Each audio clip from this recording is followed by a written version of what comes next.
Nous allons voir maintenant un nouveau tutoriel sur Sage 30 Compta i7 sur jean-pierre-villette.com sur la création des journaux. Donc en fait, dans le menu structure, vous avez déjà euh, tous les journaux, je dirais, principaux que vous allez utiliser pour la saisie, c'est-à-dire donc le journal d'achat, le journal de vente, différents journaux de trésorerie, la caisse et les OD. Alors, il n'y a pas de particularité. Vous voyez, alors on va en créer deux, nous. Je vous ferai donc une suggestion, notamment pour créer plutôt un journal de TVA et un journal pour les salaires, qui sera de type OD.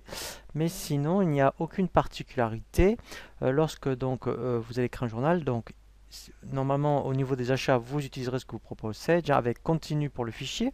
Ça veut dire qu'en fait, au niveau des numéros de pièces, ça sera Sage qui va vous proposer les numéros. Ensuite, pour la vente, là, donc, alors là, c'est un petit peu embêtant, puisque en fait, continue pour le fichier. D'ailleurs, moi, à la rigueur, je vous proposerai d'en créer un autre. Pourquoi? Parce qu'en fait, continue pour le fichier, ça veut dire que c'est Sage qui va vous proposer un numéro, alors que normalement, pour les ventes, c'est vous qui allez indiquer vos numéros de facture. Donc, à la rigueur, là, vous voyez, vous faites nouveau, vous mettez en code VE, par exemple, pour vente. En intitulé, vous l'appelez vente. Voilà.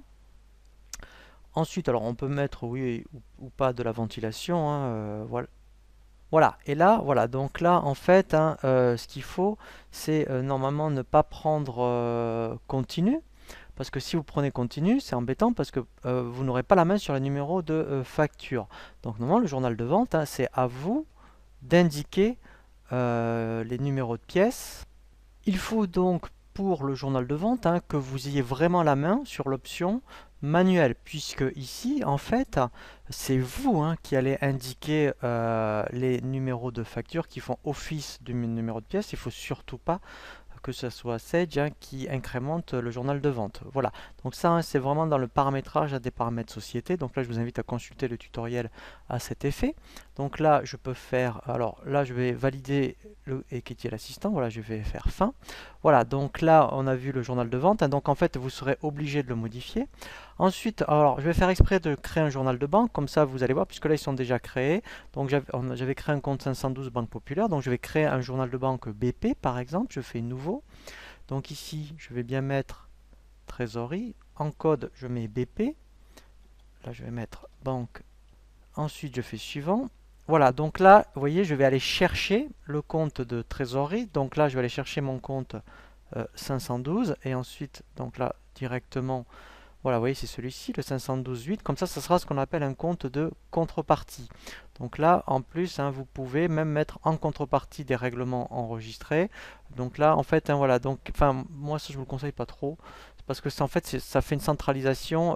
Sincèrement, c'est c'est pas terrible, hein. Moi, je vous conseille plutôt de prendre en contrepartie des règlements, voilà. Et voyez, et au niveau pour faire le rapprochement bancaire, sincèrement, moi, je vous conseille de prendre alors soit sur le compte de trésorerie, soit ce sera sur le compte 512 800. Voilà, donc ça c'est une particularité.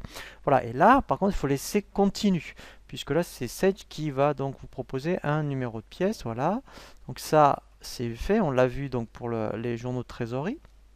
Et enfin, vous avez le journal d'OD, donc il y en a un par défaut. Alors normalement, OD c'est vraiment destiné plutôt pour uniquement les écritures de fin d'année ou de régularisation. Donc moi, si vous saisissez la paye ou la TVA, alors notamment la paye, hein, on va le voir. Donc moi, je vous conseille de créer un journal donc, qui sera de type OD, ça il n'y a pas de souci. Donc sur Sage, en fait, vous voyez qu'il n'y a pas indiqué OD, c'est ce qu'on appelle de type général. Voilà, vous l'appelez par exemple SA. Voilà, et vous mettez salaire. Voilà, comme ça, moi, eh bien, ça va vous permettre de bien isoler toutes les écritures spécifiques aux écritures de paye. Alors, on peut mettre de l'analytique, hein, si effectivement vous avez de la ventilation. Voilà, et là, pareil, donc ça sera bien continu sur le journal. On fait suivant.